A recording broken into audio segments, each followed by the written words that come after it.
Mega times news బులెటిన్ల ముందుగా headlines. వినాయకుడి పూజ కోసం పూజారిని బైక్పై ఎత్తుకెళ్లిన యువకులు.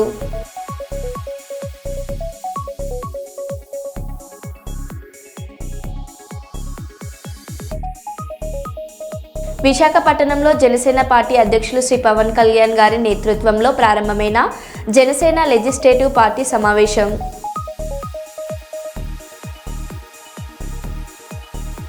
వరద ముంపు ప్రాంతాలలో ఏరియల్ సర్వే నిర్వహించిన రేవంత్ రెడ్డి.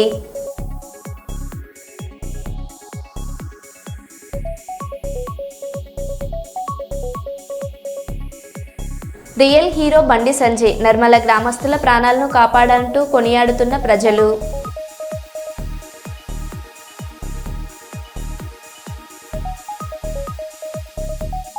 తహసీల్దార్ ఇంట్లో ఏసీబీ సోదాలు.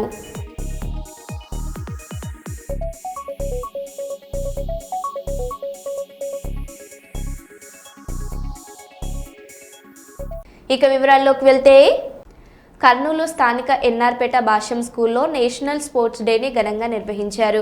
ఈ స్పోర్ట్స్ డేకి ముఖ్య అతిథిగా విచ్చేసిన Rayalaseema university physical education director K Shivakumar గారు భాష్యం ఒలింపస్ లోగోని ఆవిష్కరించారు. Bhashyam chairman Ramakrishna, Bhashyam vice chairman Hanumantharao మరియు మేనేజింగ్ డైరెక్టర్ సాకేత్ ఆదేశాల మేరకు ఈరోజు ఘనంగా స్పోర్ట్స్ డేని నిర్వహించడం జరిగింది.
Strong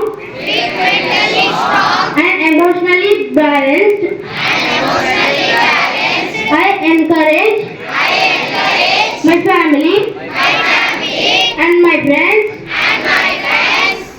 at play and participate in sports and fitness activities every day. I will strive to imbibe the Olympic values of excellence, respect and friendship in every sport I play.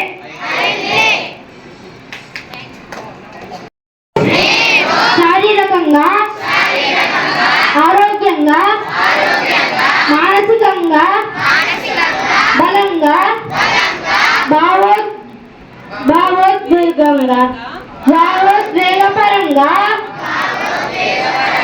సమతుల్యంగా ఉంటానని ప్రతిజ్ఞ చేస్తున్నాను. ప్రతిరోజు నా కుటుంబం మరియు స్నేహితులను క్రీడలు మరియు fitness కార్యకలాపాలంగా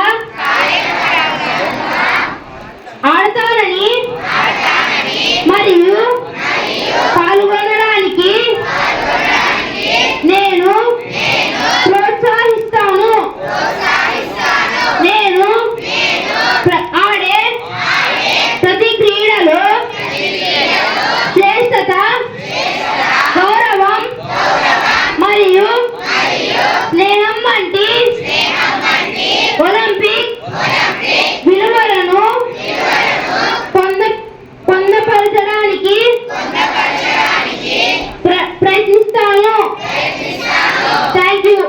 hockey legend major Dhyan Chand hockey పట్ల ఆయనకున్న అంకిత భావానికి జైబోలో అని డాక్టర్ శంకర్ శర్మ ఉద్వేగభరితంగా మాట్లాడారు.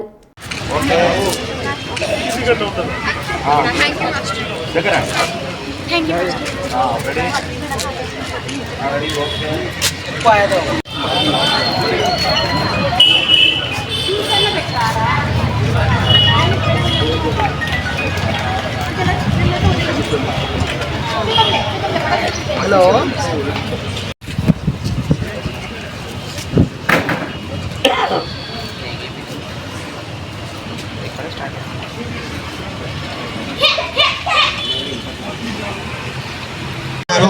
అలాగే కర్నూలు జిల్లా హాకీ కార్యదర్శి సుధీర్ సార్ గారు, అలాగే వెయిట్ లిఫ్ట్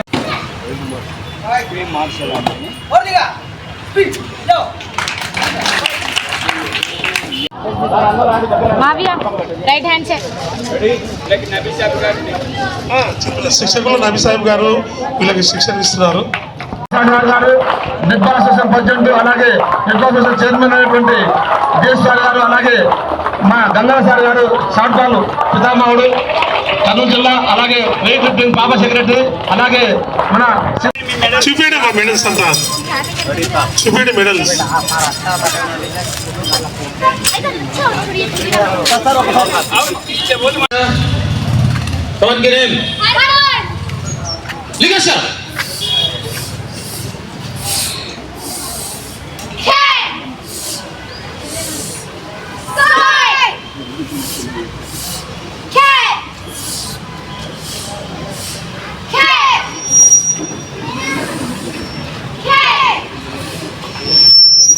అసోసియేషన్ ఆధ్వర్యంలో చీఫ్ ప్యాట్రన్ గా ఆహ్వానించిన శర్మ గారు ముఖ్య అతిథులుగా విచ్చున్నారు. అలాగే మన రిటైర్డ్ డిఎస్పీ గారు, అలాగే జిల్లా హాకీ అసోసియేషన్ ప్రతినిధి సుధీర్ గారు, రాష్ట్ర హ్యాండ్బాల్ అసోసియేషన్ ప్రధాన కార్యదర్శి శ్రీనివాసులు గారు, హాకీ జాయింట్ సెక్రటరీ ప్రవీణ్ గారు, అలాగే నెట్బాల్ అసోసియేషన్ నాగేశ్వరరావు గారు, కరాటే అసోసియేషన్ నుంచి షాకిల్ గారు, అలాగే వెయిట్ లిఫ్టింగ్ అసోసియేషన్ నుంచి కార్యదర్శి షేక్ షావలి గారు, జూడో అసోసియేషన్ నుంచి చంద్రశేఖర్, అలాగే రగ్బీ అసోసియేషన్ నుంచి సంయుక్త కార్యదర్శి కొండపల్లి చిన్న సుబ్బన్న గారు, ఇలాగా మిత్రులు ఇంకా ప్రధానంగా మన సీనియర్ ఆర్చరీ అసోసియేషన్ ప్రతినిధి నాగరత్నమ్మ గారు వేదికను అలంకరించవలసిందిగా కోరుతున్నాం. ఇలాగా అన్ని క్రీడా సంఘాల ఆధ్వర్యమే కాదు, ఒక హాకీ అసోసియేషనే కాదు, మొత్తం క్రీడా ప్రపంచానికే ఈ సంవత్సరాల నుంచి పోరాటం అనంతరం మన కర్నూలులో మీ ఎదురుగా ఉన్నటువంటి కాంస్య విగ్రహాన్ని ప్రారంభించడం జరిగింది. దీనికి చాలా సంతోషిస్తాను. హాకీ కాదు, మిగతా క్రీడాంశాల్లో కూడా మునుముందుకు వచ్చి ఉజ్వల భవిష్యత్తును పెంపొందించుకొని విద్యా ఉద్యోగాలను సంపాదించుకొని ఒక ఆరోగ్యకరమైనటువంటి వాతావరణంలో ఉండాలని చెప్పేసి కోరుతూ సెలవు తీసుకుంటున్నా. Thank you. Sports lovers, sports associations, దానికి సంబంధించిన సెక్రటరీలు, పిల్లలు, ఇక్కడ చేరిన పిల్లలు అందరి మధ్యన మేజర్ ధ్యాన్చంద్ విగ్రహానికి పూలమాల వేసి మన దేశం యొక్క గొప్పతనాన్ని, హాకీలో మన దేశము సాధించిన విజయాలను అన్నింటినీ గుర్తు చేసుకోవడము చాలా ఆనందంగా ఉంది. ముఖ్యంగా ఈరోజు నేషనల్ స్పోర్ట్స్ డే అని ఎందుకంటారంటే మేజర్ ధ్యాన్చంద్ పుట్టినరోజు ఈరోజు ఆగస్టు 29. ఆయన 1904 ఆగస్ట్ 29 పుట్టారు. 1979లో పరమపదించిన ఆల్ ఇండియా ఇన్స్టిట్యూట్ ఆఫ్ ఢిల్లీలో మెడిసిన్, ఎయిమ్స్ ఢిల్లీలో. ఆయన 1928, 1932, 1936 3 సార్లు ఇండియాకు ఒలింపిక్స్లో గోల్డ్ మెడల్ సాధించడం జరిగింది. ఆయన హాకీ విజర్డ్ అంటారు, అంటే మాంత్రికుడు. ఆయన బాల్కు బ్యాట్కు ఉండే కనెక్షన్ ఎవరికి అర్థం కాలేదు. నెదర్లాండ్స్లో ఒలింపిక్స్లో గెలిచినాక ఆయన బ్యాట్ విరగొట్టి చెక్ చేసినారు దాంట్లో ఏమన్నా మ్యాగ్నెట్ అరేంజ్ చేసినాడా ఏమి అని. అప్పుడు వాళ్ళు కన్ఫర్మ్ చేస్తున్నారు. భారీ వర్షాలు, వరదల వలన ఇబ్బందులు పడుతున్న ప్రాంత ప్రజలను పరామర్శించేందుకు సిరిసిల్ల నియోజకవర్గంలో పర్యటించిన BRS working president KTR. Sircilla నియోజకవర్గం గాంభీరావుపేట మండలం మల్లారెడ్డిపేట బ్రిడ్జిపై నుంచి ఎగువ మానేరు వరద నీరు ఉధృతిని పరిశీలించిన కేటీఆర్.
జగిత్యాల జిల్లా ధర్మపురిలో గల గోదావరి నదికి పోటెత్తిన వరద నీరు. చెప్పు కంటే మళ్ళీ ఆపస్ పోదు అయినప్పుడు చెప్పవాడు ఆపస్ పోదు కాదు నేను చెప్తాను చెప్పు.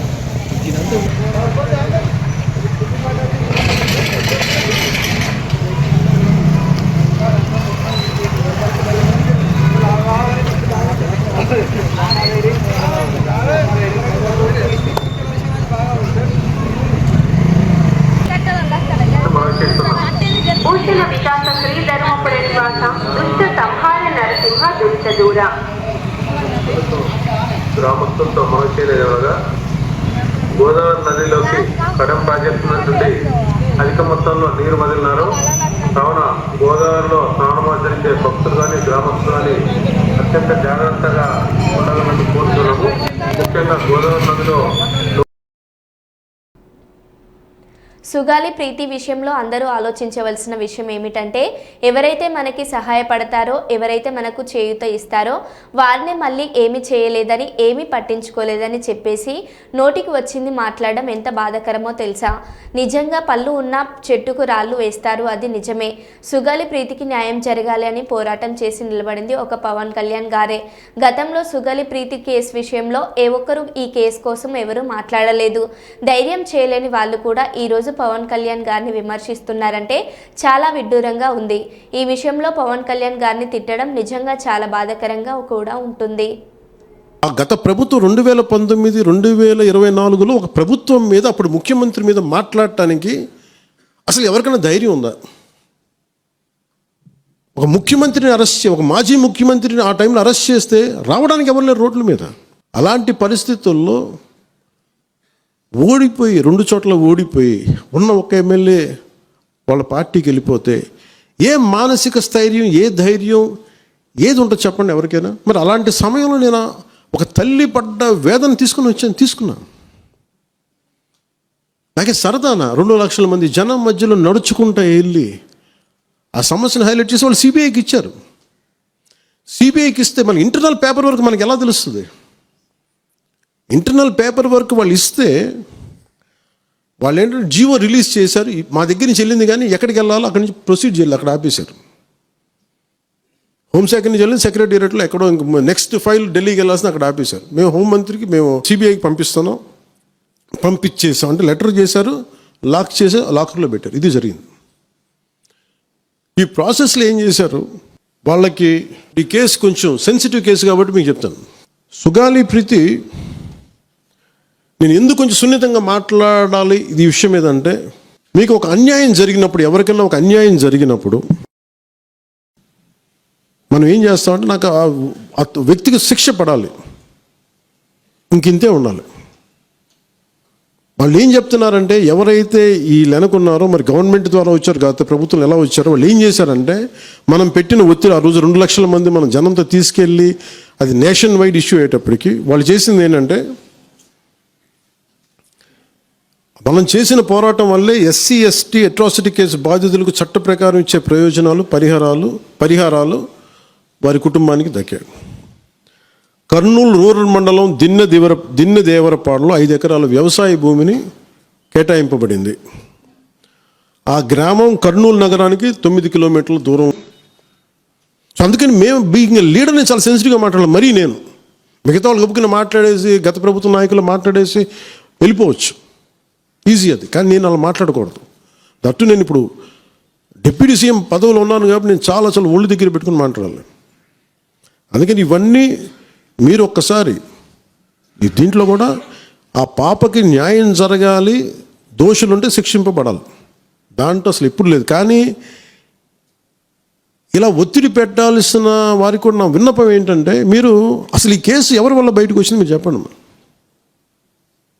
సో మా త్రికరణ శుద్ధిని మా చిత్తశుద్ధిని మీరు తక్కువ ఎంచిన. ఇక్కడ కేసులు వాళ్ళు కూర్చోబెట్టి నేను వెళ్ళి సాక్ష్యాధారాలు నేనేం క్రియేట్ చేయలేను. అక్కడ గత ప్రభుత్వం చేసిన తప్పులు కొనేసారు వీళ్ళు చాలామందిని. మరి ఏం కొన్నారు, ఎలా కొన్నారు, దీని మీద కేసు పెట్టాలి. ఇది నా ఒక్కటి కేసు కాదు, ఇది ఎంటైర్ సొసైటీకి ఇది సిచ్యువేషన్. మీరు అందరూ కూర్చొని ఒకసారి మన ఎమ్మెల్యేస్ అందరూ కూడా మన నాయకులందరూ కూర్చోబెట్టి you try to take it to home minister గారు, including law and order CM గారి దృష్టిలో చేతిలో ఉంటుంది కాబట్టి నేను ఇంతకుమించి దీని మీద మాట్లాడకూడదు. అందుకని నేను శిక్ష పడాలని కోరుకుంటాను. ఇంతకుమించి కాకపోతే ఏమైపోతుంది, నా మీద నన్ను లాగడం చాలా తేలిక అందరికీ. ఎందుకంటే నేను మెత్తని మనిషిని కదా, నా మీద రాళ్ళు వేసేయండి ఈజీ, నా చొక్కా పట్టుకోవడం ఈజీ. అదే గత ప్రభుత్వం ముఖ్యమంత్రిని పట్టుకోమని చెప్పండి, ధైర్యం కూడా చేయరు, ఇప్పటికీ ధైర్యం చేయరు. ఎందుకంటే వాళ్ళ మనుషులు ఇళ్లలోకి వచ్చి కొడతారు, క్రిమినల్స్ వచ్చి ఇళ్లలోకి వచ్చి కొడతారు, చంపేస్తారని భయం. మనం ప్రజాస్వామ్యం కదా, మనం భరించాలి. అందుకని దయచేసి దీన్ని మీరు ఒకసారి కూర్చోబెట్టి ఒకసారి మన గౌరవ శాసనసభ్యులు, మంత్రివర్గ సహచరులు, లెజిస్లేటివ్ కౌన్సిల్ మెంబర్స్, పార్టీ నాయకులు అందరూ దీని మీద ఒకసారి స్పోక్స్ పర్సన్స్, వీర మహిళా నాయకులు మీరందరూ ఒక్కసారి కూర్చోబెట్టి ప్రతి ఒక్కరు కూడా దీని మీద ఇది ఎందుకంటే ఇది ఒక కేసుగా చూడకండి, ఇది గర్ల్ చైల్డ్ తాలూకు ప్రొటెక్షన్ చాలా ఎసెన్షియల్. అందుకని దీన్ని సోషల్ మీడియా యాక్ట్ కానీ ఇవన్నీ మాట్లాడాలని పొద్దున్న నిర్ణయించుకున్నాం. ఇది ఒకసారి మీ దృష్టికి తీసుకొస్తాము. భారీ వర్షాల కారణంగా పలు జిల్లాల్లో ఏర్పడిన పరిస్థితులను ముఖ్యమంత్రి ఎప్పటికప్పుడు సమీక్షిస్తున్నారు.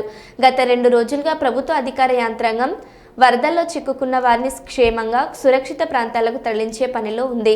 ప్రాణ నష్టం జరగకుండా ప్రతి నిమిషం ప్రభుత్వ అధికారం యంత్రాంగం సమర్థవంతంగా చర్యలు తీసుకుంటుంది. సిరిసిల్ల జిల్లా నర్మల వద్ద ఉన్న ఎగువ మానేరు ప్రాజెక్టు అవతలి వైపు పశువులను మేపేందుకు వెళ్లిన రైతులు వరదల కారణంగా అక్కడే చిక్కుకుపోయారు. వారి రక్షణ కోసం జిల్లా కలెక్టర్, ఎస్పీ, ఇతర జిల్లా అధికారులు సహాయక చర్యలను ముమ్మరం చేశారు. హాకింపేటలోని ఎయిర్ ఫోర్స్ హెలికాప్టర్ల సాయంతో ఆ రైతులను సురక్షితంగా రక్షించారు.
అంత దూరం కూర్చొని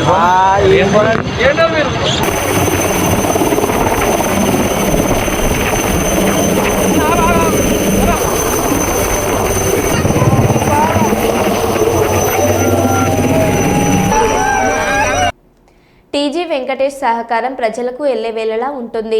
రేణుకా ఎల్లమ్మ దేవాలయ కాంపౌండ్ పునర్నిర్మాణం కొరకు టీజీ వెంకటేష్ సహకారం మరవలేనిది. రేణుకా ఎల్లమ్మ దేవాలయం అభివృద్ధి కమిటీ నాయకులు శివ రవి ప్రసాదులు తెలిపారు. కర్నూలు నగరంలోని ఆర్టీసీ బస్టాండ్ దగ్గర రేణుకా ఎల్లమ్మ దేవాలయ కాంపౌండ్ వాల్ పునర్నిర్మాణం కొరకు మాజీ మంత్రి మాజీ రాజ్యసభ సభ్యులు టీజీ వెంకటేష్ భూమి పూజ కార్యక్రమానికి ముఖ్య అతిథిగా పాల్గొని పూజా కార్యక్రమాలు చేశారు.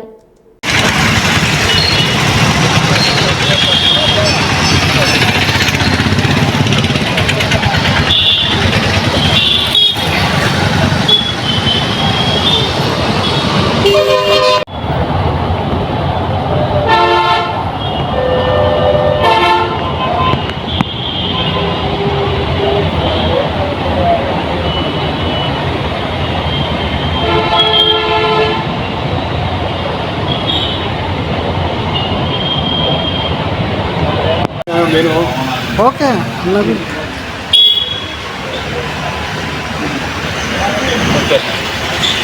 సిటీ కేబుల్ అవును లోకల్ న్యూస్ లేనా మెగా టైమ్స్ శ్రీ చక్ర స్మైల్ ఇవ్వాలన్నా. ఈరోజు కొత్త బస్ స్టాండ్ దగ్గర ఎల్లమ్మ టెంపుల్కి సంబంధించి మాజీ రాజ్యసభ సభ్యులు టీజీ వెంకటేష్ గారు రావడం జరిగింది. ఆయన సహకారం మాకు ఎల్లవేళలా ఉంది. కర్నూలు జిల్లాకు సంబంధించి ఆయన మినరల్ వాటర్ అయితేనేమి, ఇంకా ఉచిత వివాహాలు అయితేనేమి ఎన్నో కార్యక్రమాలు జరిపించినారు. ఈరోజు మేమంతా వెళ్ళి ఆయనను అడగడం జరిగింది. దేవాలయానికి సంబంధించి గోడలంతా చీలిపోయినాయి సార్, మీ సహకారం కావాలా, కొంచెం ప్రహరీ కూడా పునర్నిర్మాణం జరగాల, మీ చేతుల మీదనే జరిగితే బాగుంటుంది అని మేమందరం వెళ్ళి అడగడం జరిగింది. ఆయన దానికి ఎంతో సంతోషించి సర్లేపా దేవాలయానికి సంబంధించి మేము ఎప్పటి నుంచో చేస్తాను చేస్తాం, మీరేం దిగులు పడొద్దండి, ఒకసారి మిమ్మల్ని టెంపుల్కి వచ్చి చూస్తాను, మా సహకారం ఉంటుంది, మీరేం భయపడొద్దని హామీ ఇచ్చినారు. ఈరోజు అందరం పోయి కలవడం జరిగింది. మేము అడిగిన వెంటనే టీజీ వెంకటేష్ గారు రావడం జరిగింది. వచ్చి దేవాలయాన్ని అంతా చూసి సరే మీరు నిర్మించుకోండి, ఎవరికి ఇబ్బంది లేకుండా నిర్మించుకోండి, మా సహకారం మీకు ఉంటుందని తెలియజేసినందుకు మా అందరి తరఫున సార్కి కృతజ్ఞతలు తెలుపుకుంటున్నాం. నా పేరు G Ravi Prasad, BC community. మేమంతా వెళ్ళి అడగడం జరిగింది. సార్ ఒప్పుకొని మాకందరికి చేసినందుకు మేమంతా సంతోషిస్తాం. నిహారిక భరతనాట్యంలో జాతీయ అంతర్జాతీయ స్థాయిలో పేరు ప్రఖ్యాతులు వచ్చేలా భగవంతుడు ఆశీర్వదించాలని మానవ హక్కుల కమిషన్ చైర్మన్ దేవరశెట్టి పరమేశ్వరయ్యలు కోరారు. కర్నూలు మండలం బీతాండ్రపాడు గ్రామంలో మాంటేశ్వరి స్కూల్ 6వ తరగతి చదువుతున్న నిహారిక అద్భుతమైన నాట్యం చేయడంతో అందరి ఆస్వాదనాలు రేకెత్తించడంతో ఆశీర్వాద వచనంలో ఉప్పొంగిపోయేలా పొర్లిపోయాయి. అయితే ఆంధ్రప్రదేశ్ మానవ హక్కుల కమిషన్ చైర్మన్ దేవరశెట్టి పరమేశ్వరయ్య అభినందనలు తెలుపుతూ జాతీయ అంతర్జాతీయ స్థాయిలో నాట్య ప్రదర్శనలు చేసేలాగా వినాయకుడు ఆశీర్వదించాలని కోరారు.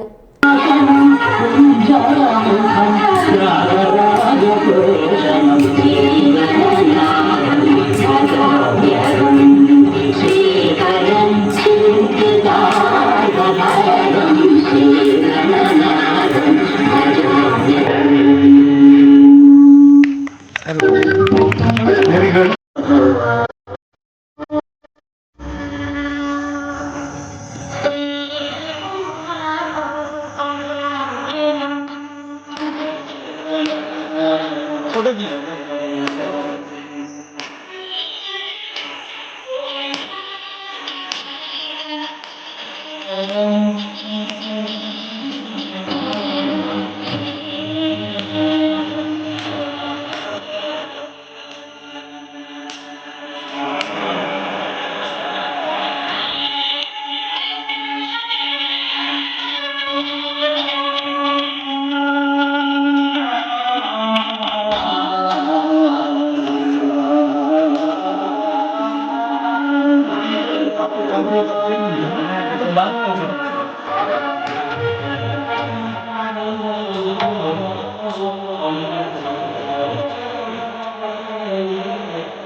నన్ను భయపడదు.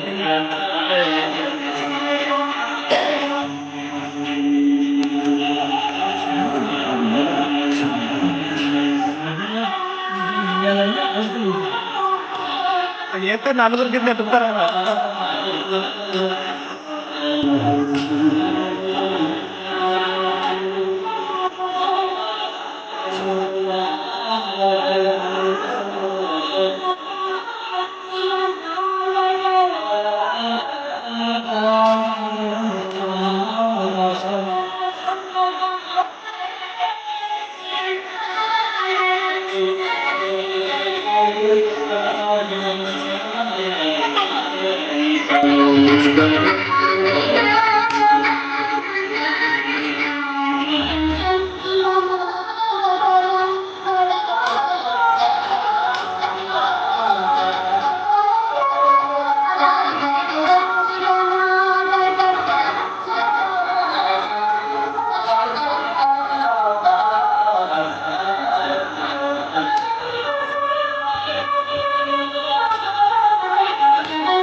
వినాయక చవితి పండగ సందర్భంగా నీహారిక అనేటువంటి ఒక అమ్మాయి, సురేష్ గారి కూతురు, ఈ అమ్మాయి ఒక నృత్య ప్రదర్శన చాలా అద్భుతంగా నృత్యం చేయడం జరిగింది. ఆ అమ్మాయి ప్రదర్శన ఆహుతులు అందరినీ కూడా ఆశ్చర్యంలో ముంచెత్తింది. అంతేకాక 6th క్లాస్ మాంటిసోరీ, కర్నూలులో మాంటిసోరీ స్కూల్లో చదువుతున్న ఈ అమ్మాయి బహుశా 11 సంవత్సరాల అమ్మాయి, చిన్న అమ్మాయి ఇంత చక్కని కళా ప్రదర్శన చేయడం అనేది అది పుట్టుకతో వచ్చినటువంటి విద్యానాలి. దీన్ని గాడ్స్ గిఫ్ట్ అని కూడా అంటాం మనం. ఆ యొక్క పరమశివుడే ఈ నృత్యానికి ఆదిమూలం కాబట్టి ఆయన యొక్క ఆశీస్సులు ఈ అమ్మాయి పైన సంపూర్ణంగా ఉండాలని, అలాగే ఈ అమ్మాయి భవిష్యత్తులో కూచిపూడి, భరతనాట్యం నేర్చుకొని భవిష్యత్తులో భారతదేశానికి పేరు తెచ్చినటువంటి శోభానాయుడు లాంటి, మంజు భార్గవి లాంటి పెద్ద పెద్ద నృత్య కళాకారిణిగా ఎదగాలని చెప్పి నేను ఈ అమ్మాయికి తగినటువంటి తోడ్పాటు ఇవ్వాలని చెప్పి ఆ భగవంతుడిని నేను కూడా ప్రార్థిస్తూ శుభ ఆశీస్సులు తెలియజేస్తూ భవిష్యత్తు తారగా ఈ అమ్మాయి ప్రకాశించాలని చెప్పి నేను మనస్ఫూర్తిగా వాంఛిస్తూ శుభ ఆశీస్సులు అందజేస్తాను. Thank you. మరో బులెటిన్లో మళ్ళీ కలుద్దాం. Stay tune.